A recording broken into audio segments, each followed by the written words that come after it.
Hello everyone, welcome to my channel. একটা free spin দিয়ে দিল আমাদেরকে আজিকার ফ্রি স্পিন।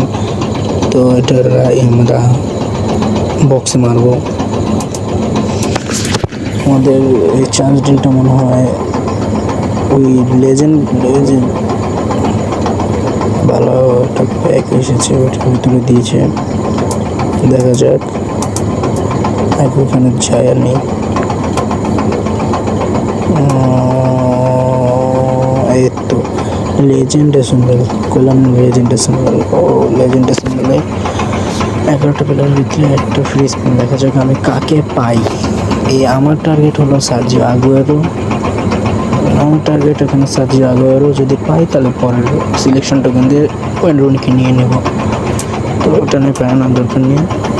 আমার টার্গেট তো বলেই দিলাম। এখন আমরা স্পিন মারবো, স্পিনটা মারবো এখন আমরা। দেখি কাকে পাই। বিসমিল্লাহ। ও ঘুরছে। ও এটা তো চুল, ওটা তো ফ্র্যাঙ্কি রাইকার্ডকে দিয়ে দিচ্ছে নেদারল্যান্ড। রাইকার্ড তাও তো একটা খারাপ প্লেয়ার না, ভালো প্লেয়ারই, মোটামুটি চলে। তো আমরা আবার আমাদেরকে একটা রোনালদো বক্স, যে লেজেন্ড লিভিং লেজেন্ড 2026-এর একটা প্যাক দিয়েছে। আমরা স্পিন মেরে দিয়েছি, লোডিং নিচ্ছে। দেখা যাক কাকে দেয়, রোনালদো নাকি মেসি।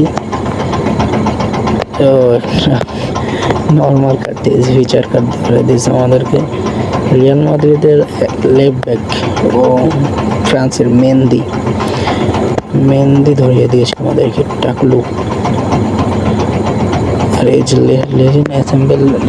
লেজেন্ড অ্যাসেম্বলের যে প্যাকটা এসেছে, এই প্যাকটার ভিতরে যে প্লেয়ারগুলো দিছে সবগুলোই আর কি, মানে এবারকার ওয়ার্ল্ড কাপ থেকে রিটায়ার নিয়ে এনেছে। খেললা লাস্ট ওয়ার্ল্ড কাপ ছিল সবারই।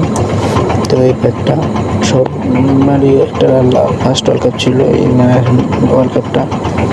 তো এখানে আছে Manuel Neuer, Kevin De Bruyne, Neymar Junior, Luka Modric, James Rodriguez, Lionel Messi, Cristiano Ronaldo, Virgil van Dijk.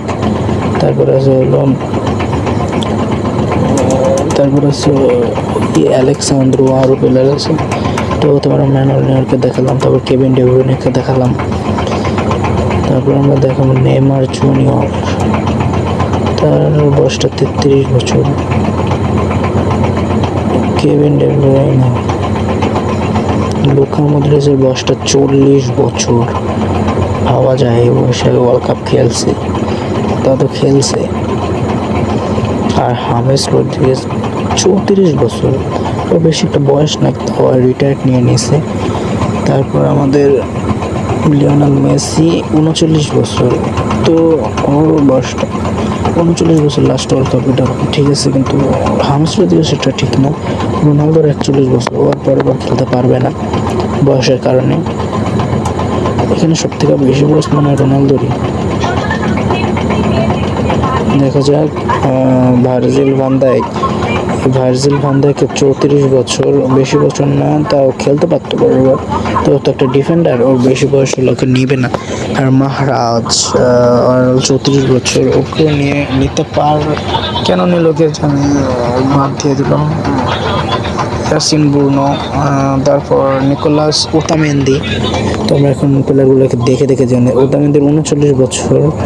তারপর হলো যে সেনেগালের সেন্টার ব্যাক, এটার নাম জানা নেই আমার।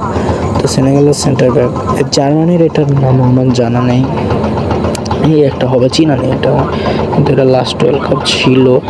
তারপর হলো ব্রাজিলিয়ান অ্যালেক্সান্দ্রো, লেফট ব্যাক। তাও এমন একটা চান্স পায়নি, শুধু মরক্কোর লগের ম্যাচটা একটু চান্স পেয়েছিল। এর বাদে অ্যালেক্সান্দ্রো ওয়ার্ল্ড কাপের ম্যাচ খেলে নাই, সব ডাগলাস সান্তোস খেলছিল। ব্রাজিলিয়ান ম্যাচগুলো ফোকাস করলে আপনারা দেখতে পারবেন। আর এই যে পিকেচিক, এই প্লেয়ারটা 34 বছর। তারপর এই প্লেয়ারটা বয়স হয়েছে, এটা চিনি না, অস্ট্রিয়ার। আর এটা হলো ইকুয়েডরের স্ট্রাইকার, যেটা ছিল আগেরবার কাতারের ওয়ার্ল্ড কাপে কাতারের বিপক্ষে একটা গোল দিয়ে কাতারকে হারিয়ে দিয়েছিল পেনাল্টিতে, একটা গোল দিয়ে। তারপর আছে আমাদের এখানে গোল দেয়নি, কিন্তু কার্ড দেয়নি রদ্রিগো ডি পল, ওর লাস্ট ওয়ার্ল্ড কাপ ছিল, কিন্তু ওর কার্ডটা এখানে দেয় নেই। আর একটি হাইলাইটেড দিয়েছে, কারণ এটা কিন্তু লাস্ট ওয়ার্ল্ড কাপ ছিল। তবে লিওনেল মেসি ওদের জন্য খারাপ লাগে, কারণ ওরা লাস্ট ওয়ার্ল্ড কাপ, তো ওদের লোক অনেক খারাপ লাগছে। এবার ওদের লাস্ট ওয়ার্ল্ড কাপ রোনালদো, মেসির আর নেইমার তো পরের বার খেলবে, এটা এক প্রকার শিওর, কিন্তু ইনজুরি না থাকলে। কিন্তু লিওনেল মেসি আর রোনালদোর জন্য অনেক খারাপ লাগতেছে। সাইডে অনেক ব্যাড সাউন্ড আসতেছে, কেউ কোনো মাইন্ডে নেন না, এগুলো আপনি একটু এড়িয়েছেন। ব্যাড সাউন্ড আসতেছে। তো আমার কাছে কয়েন জমাইতেছে রোনালদোর যে প্যাকটা, ওই প্যাকটা কেনার জন্য, তো আমি এখানে কোনো স্পিন মারতে পারবো না। এখানে ব্লগটা শেষ করছি। Good bye everyone.